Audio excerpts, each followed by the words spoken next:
guys. Om Swastiastu, Assalamualaikum, salam harmoni. Baik, di sini saya bersama teman-teman saya akan mereview komputer Intel i5 dengan series yang berbeda. Let's go.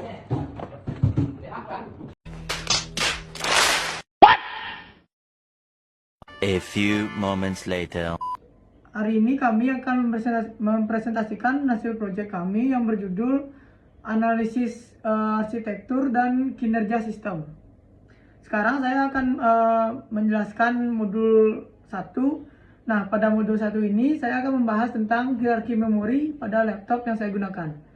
Tujuan dari pengujian ini adalah untuk membuktikan adanya hubungan trade-off antara kapasitas memori dan kecepatan akses atau latensi. Pengujian ini dilakukan menggunakan dua tools, yaitu Test Manager Windows untuk melihat topologi CPU dan CAS, serta AIDA 64 untuk mengukur latensi dari setiap level memori. Sebelumnya, laptop yang saya gunakan ini memakai prosesor Intel Core i5 13420H generasi ke-13 dengan total 8 core dan 12 logical prosesor. Kita langsung saja ke Test Manager.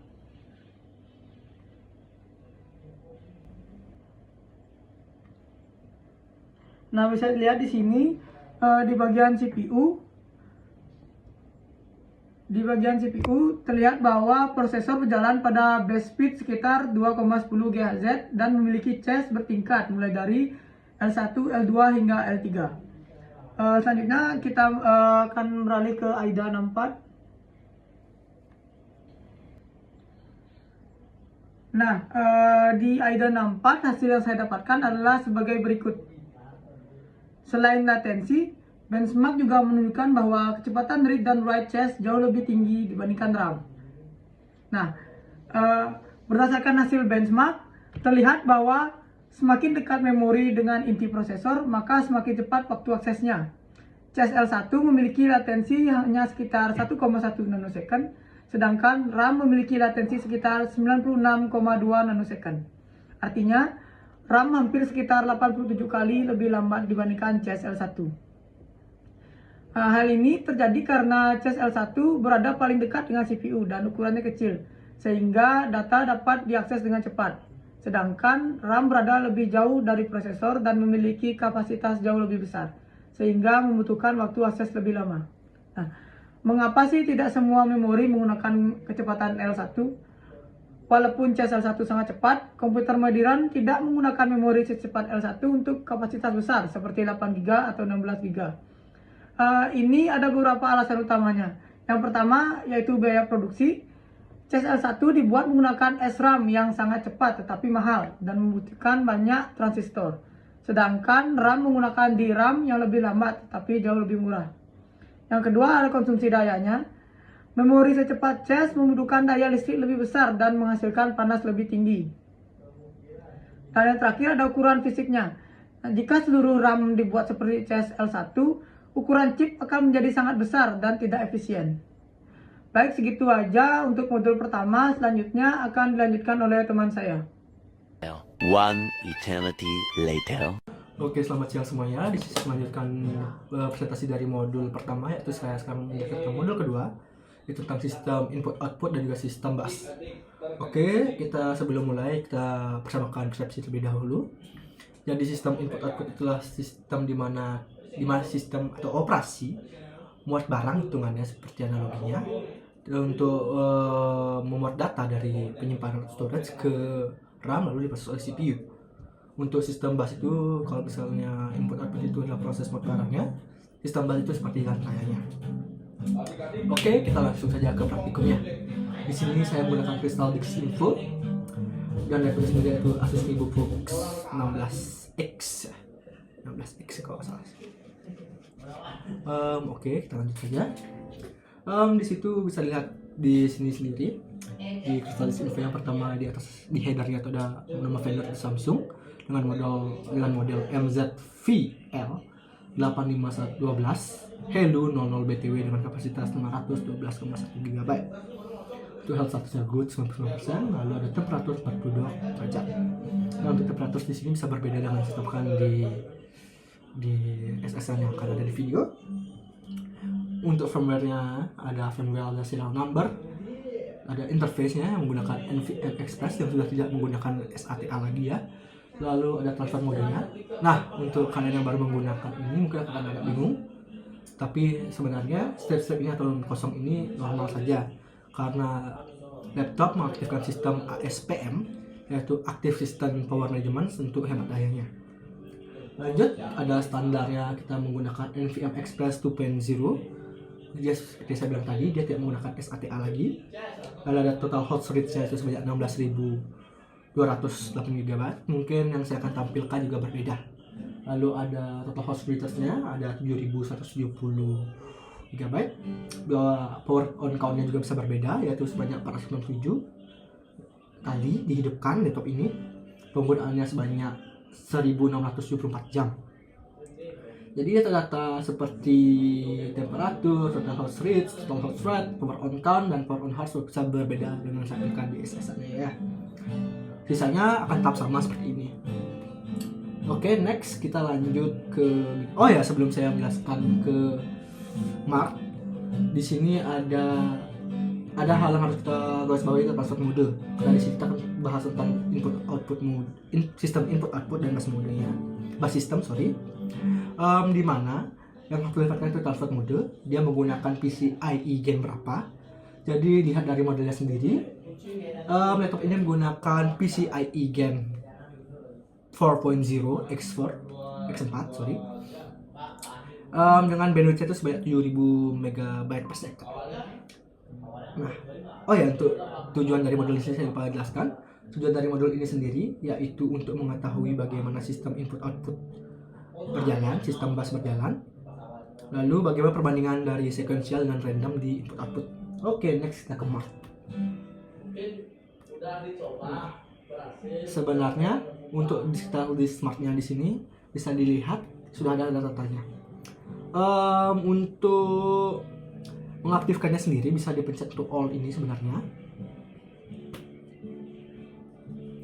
Ini pastinya emang agak lama ya sebenarnya ya. Atau mungkin saya bisa jelaskan dengan data yang saya dapat sebelumnya. Untuk Crystal Disk Smart ini sendiri, dia berfungsi untuk melihat bagaimana input outputnya dalam mode sequential dan juga mode random. Nah, untuk mode sequential sendiri saya lupa jelaskan. Untuk sequential, dia sistemnya tuh mengambil data yang banyak sekaligus, misalnya jumlahnya besar. Lalu untuk yang random tuh dia menggunakan data kecilnya terlebih dahulu, dia mencari datanya. Jadi untuk kinerja sendiri, yang random tuh akan lebih berat. Bisa lihat di sini bekerja dia ya, agak lama. Untuk data yang saya dapat sebelumnya, untuk di SSD mungkin akan saya tunjukkan di layar. Itu sendiri untuk sequential yang mendapatkan poin sebanyak 5000 MB per second. Lalu untuk randomnya dapat sekitar 64 MB per second. Nah, kenapa sih bisa jomplang dari sequential yang random pada lihat sama sistem input output? Seperti saya jelaskan tadi, kalau misalnya sistem yang sequential, dia akan mengambil datanya itu yang besar sekaligus banyak, semuanya langsung dorong masuk. Sementara untuk yang random, dia akan mengambil data yang perlahan satu persatu, yang lebih kecil datanya. Untuk bandwidth sendiri kan, untuk PCIe Gen 4 X4 dia batasnya 7000 MB per second. Tapi seperti yang kita lihat, yang saya jelaskan di SSD itu sekitar 5000. Jadi sebenarnya untuk SSD sendiri tidak digunakan sampai batas maksimal atau overhead. Sedikit segitu saya akan lanjutkan oleh teman saya. Oh my god! Wow! Baik, di sini saya akan menjelaskan modul 3 yang berfokus pada pipeline dan menggunakan hasil benchmark 7 SIP atau MIPS untuk menjelaskan efisiensi pipeline processor. Nah, yang saya bandingkan dua laptop yang memiliki seri i5 yang berbeda, yaitu yang pertama Intel Core i5 yang seri 12 yang memiliki 38.130 GB, dan yang kedua Intel Core i5 yang seri 13 yang mempunyai 48.920 GB. Nah, satu GB itu memiliki sama dengan 1000 MIPS. Jadi untuk seri 13 memiliki 48.920.000 MIPS, dan seri 12 memiliki MIPS yaitu 38.130 MIPS. Pada modul ini saya akan menjelaskan hasil benchmark prosesor menggunakan aplikasi 7zip. Efisiensi pipeline dan kemampuan superseklar prosesor modern mempengaruhi jumlah instruksi yang dapat diselesaikan setiap detiknya. Pipeline merupakan teknik pada prosesor yang membagi proses eksekusi instruksi menjadi beberapa tahap, yaitu fetch instruction, decode instruction, execute, memory access, wait back. Dengan pipeline, beberapa instruksi dapat diproses secara bersamaan pada tahap yang berbeda. Akibatnya, throughput prosesor meningkat karena CPU tidak perlu menunggu satu instruksi sebelum memulai instruksi berikutnya. Pengujian ini dilakukan menggunakan aplikasi 7zip Benchmark. Aplikasi ini mengukur kemampuan prosesor dalam melakukan kompresi dan dekompresi data. Hasil benchmark ditampilkan dalam satuan MIPS atau million instruction per second. Semakin tinggi nilai MIPS, semakin banyak instruksi yang dapat dieksekusi prosesor setiap detiknya. Nah, pada hasil laptop yang pertama, yaitu Intel Core i5 yang memiliki seri 12, dari hasil benchmark yang diperoleh, yaitu total rating dari Gibbs yaitu 38.134, setara dengan 38.130 MIPS. CPU usage rata-rata sekitar 1066% dengan menggunakan 12 thread. Artinya, prosesor mampu menyelesaikan sekitar 38,1 miliar instruksi per detik pada beban kerja kompresi dan dekompresi yang diberikan oleh 7zip atau 7zip. Untuk benchmark laptop yang kedua, yaitu Intel Core i5 seri 13, dari benchmark yang diperoleh, total ratingnya adalah 48.920 Gibbs, setara dengan 48.920 MIPS. CPU usage sekitar 1082% menggunakan 12 thread. Artinya, prosesor mampu menyelesaikan sekitar 48,9 miliar instruksi per detik selama proses benchmark berlangsung. Baik, untuk di slide PPT ada pertanyaan, yaitu berdasarkan hasil MIPS, laptop mampu mengeksekusi berapa juta instruksi per detik. Untuk laptop seri 12 dari laptop pertama, yaitu mampu menghasilkan MIPS sekitar 38.134. Artinya sekitar 38.134 instruksi per detiknya. Untuk laptop kedua, tadi sudah dijelaskan juga, dia mampu menerima 48.920 MIPS, sekitar 48.920 instruksi per detik. Semakin tinggi nilai MIPS, maka semakin tinggi kemampuan prosesor dalam menyelesaikan instruksi. Pertanyaan kedua, mengapa prosesor dan GHZ sama dapat memiliki skor MIPS berbeda? Kecepatan clock hanya menunjukkan jumlah siklus per detik, namun banyaknya instruksi yang dapat diselesaikan setiap siklus dipengaruhi oleh desain arsitektur prosesor. Faktor-faktor yang mempengaruhi antara lain kedalaman pipeline, lebar superscalar, branch prediction, cache yang lebih baik, efisiensi instruction scheduler, out of order execution. Karena itu, dua prosesor dengan frekuensi yang sama belum tentu memiliki performa yang sama. Analisis arsitektur tentang Intel Core i5 seri 13 memperoleh skor sekitar 48.900 Gibbs, sedangkan Intel Core i5 seri 12 memperoleh 38.134 Gibbs.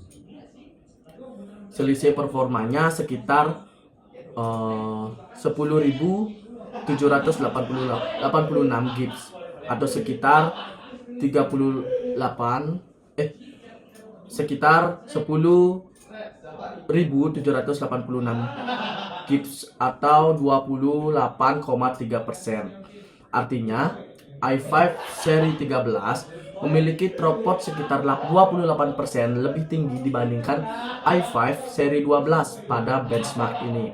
Hal tersebut menunjukkan bahwa optimasi arsitektur dan pipeline yang lebih baik mampu meningkatkan jumlah instruksi yang diproses walaupun jumlah thread keduanya sama-sama 12. Jadi kesimpulannya, berdasarkan benchmark 7-zip, Intel Core i5 seri 12 memperoleh 38.134 gigs dan Intel Core i5 seri 13 memperoleh 48.920 gigs. Nilai MIPS menunjukkan kemampuan CPU dan menyelesaikan instruksi setiap detiknya. Pipeline memungkinkan banyak instruksi diproses secara bersamaan sehingga throughput meningkat. Arsitektur modern tidak hanya bergantung pada GHz, tetapi juga pada efisiensi pipeline, cache, brand prediction, dan kemampuan superscalar. Dengan demikian dapat disimpulkan bahwa dalam benchmark kedua laptop ini, peningkatan desain arsitektur prosesor memberikan pengaruh besar terhadap performa aktual yang tercermin pada skor MIPS benchmark pada 7-zip yang diperoleh. Terima kasih. Dilanjutkan oleh teman saya. Baik, kali ini saya akan mempresentasikan hasil praktikum modul 4 tentang paralelisme dan multicore. Tujuan dari praktikum ini adalah untuk membuktikan hukum AMDAL serta mengidentifikasi fenomena overhead yang terjadi pada komputasi paralel. Pada praktikum ini saya menggunakan prosesor Intel Core i5-13420H. Ya, ini dia contohnya. Berdasarkan informasi dari CPU-Z, prosesor tersebut memiliki 8 core yang terdiri dari 4 performance core dan 4 efficiency core serta 12 thread. Pengujian ini dilakukan menggunakan fitur benchmark CPU-Z. Baik, di sini saya akan membuka CPU-Z ini terlebih dahulu. Ya, ini dia. Dari hasil benchmark diperoleh skor single thread sebesar 689,2 dan skor multi thread sebesar 43119. Skor single thread menunjukkan kemampuan prosesor ketika hanya menggunakan satu thread atau satu inti pemrosesan. Sedangkan skor thread menunjukkan kemampuan prosesor ketika seluruh thread digunakan secara bersamaan untuk menjalankan tugas secara paralel. Berdasarkan hasil tersebut, dapat dibandingkan antara skor single core dan multi-core. Jika dihitung perbandingan antara skor multi-thread dan single thread adalah yaitu 4311,9 per 689,2, yaitu sama dengan, bisa kita lihat di sini multi-thread ininya adalah hasilnya yaitu 6,26. Artinya multicore sekitar 626 kali lebih tinggi dibandingkan performa single core. Dari hasil ini dapat disimpulkan bahwa skor multicore tidak selalu meningkat secara sempurna sesuai jumlah core yang dimiliki prosesor. Sebagai contoh, jika sebuah laptop memiliki 4 core, skor multicore belum tentu tepat 4, lebih besar daripada single core. Hal ini yang juga terjadi pada prosesor yang saya gunakan, di mana peningkatan performanya tidak sama persis dengan jumlah kemampuan thread yang tersedia. Terdapat beberapa faktor yang menyebabkan peningkatan performa tersebut tidak mencapai kelipatan sempurna. Yang pertama itu adanya overhead sinkronisasi, yaitu tambahan yang diperlukan agar setiap core dapat berkomunikasi dan mensinkronkan data saat bekerja bersama. Dan yang kedua, adanya pembagian cache atau memori antar core ketika banyak core mengakses data secara bersamaan, dapat terjadi antrean akses yang mengurangi efisiensi sistem. Dan yang ketiga itu, sesuai hukum AMDAL, tidak semua bagian pemrogram dapat dijalankan secara paralel. Sebagian proses tetap harus dijalankan secara berurutan atau serial sehingga membatasi peningkatan performa secara keseluruhan. Dan yang keempat, prosesor Intel Core i5 1340H menggunakan arsitek hybrid yang terdiri dari V-core atau E-core. Karena kemampuan kedua jenis core tersebut berbeda, kontribusi setiap core terhadap peningkatan performa juga tidak sama. Dan yang terakhir itu, kelima, terdapat faktor daya dan suhu. Saat seluruh core bekerja secara maksimal, prosesor dapat menurunkan frekuensi kerjanya untuk menjaga suhu dan konsumsi daya agar tetap aman.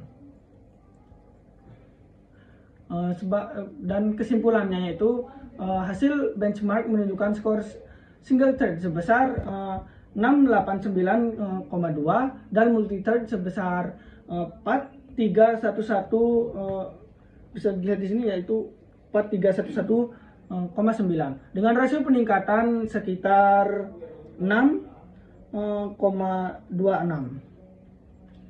Hasil ini membuktikan bahwa penggunaan banyak core memang dapat meningkatkan performa komputer secara signifikan. Namun, peningkatan tersebut tidak berlangsung secara linear karena adanya overhead, sinkronisasi keterbatasan memori, dan cache bagian pemrogram yang tidak dapat diparalelkan, serta faktor arsitektur, prosesor, dan manajemen daya. Dengan demikian, praktikum hasil ini berhasil membuktikan bahwa hukum AMDAL berlaku pada komputasi paralel, yaitu semakin banyak core yang digunakan tidak selalu menghasilkan peningkatan performa yang sebanding secara sempurna. Baik, terima kasih. Sekian presentasi dari kelompok kami. Mungkin jika ada salah atau kurangnya, kami mohon maaf. Baik, saya tutup presentasi saya. Om Swastiastu. Assalamualaikum warahmatullahi wabarakatuh dan salam harmoni.